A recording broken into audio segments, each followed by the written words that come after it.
Left hand only keeps the left shoulder in front of you. Then you can introduce the right hand like so.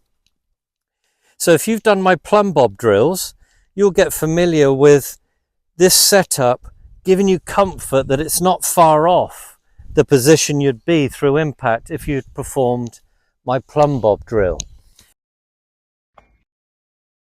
Hi everyone, Murdoch here, hope you're well. Now this video is for one of my subscribers in America, I believe he is, Skull Viking, you know who you are.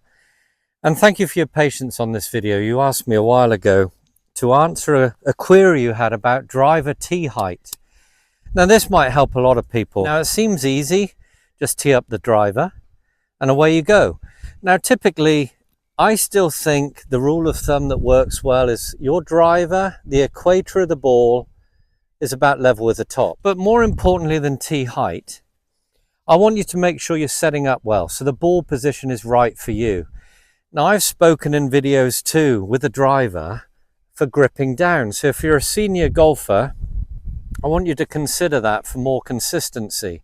So make the driver a little bit shorter in length.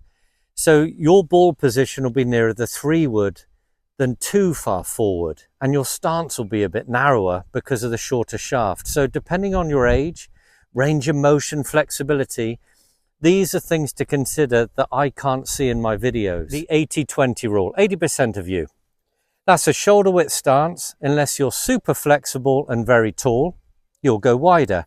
But let's assume that you're kind of like me, sort of average flexibility. I'm 52. I'm 5'10", so I'd stand with my driver a little down the handle.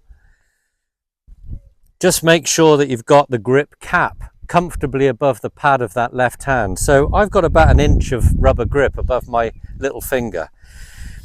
Now, if I'm just going to try and hit a normal drive, not trying to shape it, I just want to try and commit to a center hit. And to be honest, nowadays, this is what I do. I'm happy with a good swing with a strike on it, and I'm happy with a little draw, little fade. Anything struck well and committed to down the fairway works for me. Unless you are a very low handicap, I wouldn't try and deliberately hit draws and fades with your driver. I'd settle for some compression, some solid hits. So setting up, 80-20 rule. Introduce the right hand first or the left. All depends on whether you feel like you struggle with shoulders too open or too closed as an error. If you struggle with shoulders being open, so your right arm is very dominant on the club, pushing your shoulders open, I'd introduce the driver with left hand only. Then get your feet, your knees, your hips, shoulders parallel to your ball to target line.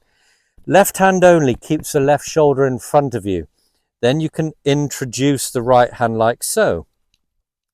So if you've done my plumb bob drills, you'll get familiar with this setup, giving you comfort that it's not far off the position you'd be through impact if you'd performed my plumb bob drill.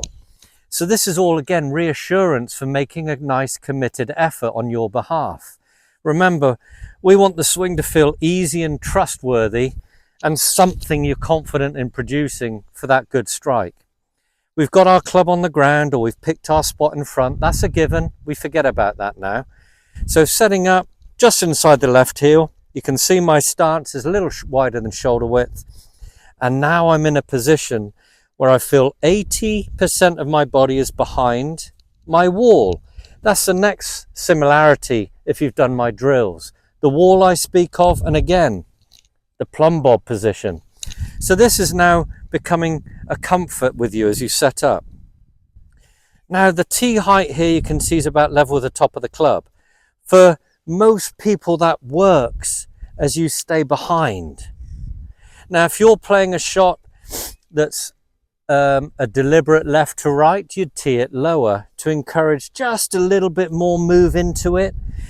The more you stay back on a high tee, it can encourage the hands rotating, being a bit excessive at times, producing a hook. So this is something to consider depending on how your shot shape has been up until this point. Go down the handle if you feel like your range of motion isn't the best and your full swing stops in an accurate position about here.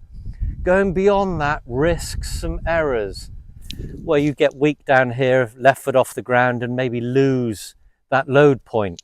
There's no point going all the way back there if you feel like you're losing that consistency and stability. So consider that.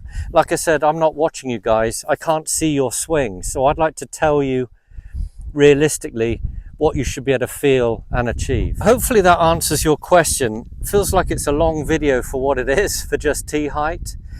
But there may be some other things other people can pick on that will help them to produce some better driver swings. Like and subscribe to others that haven't. I really appreciate your support. Love how my channel's doing. I've just crossed 3,000 now, and I want to thank you all very much for that.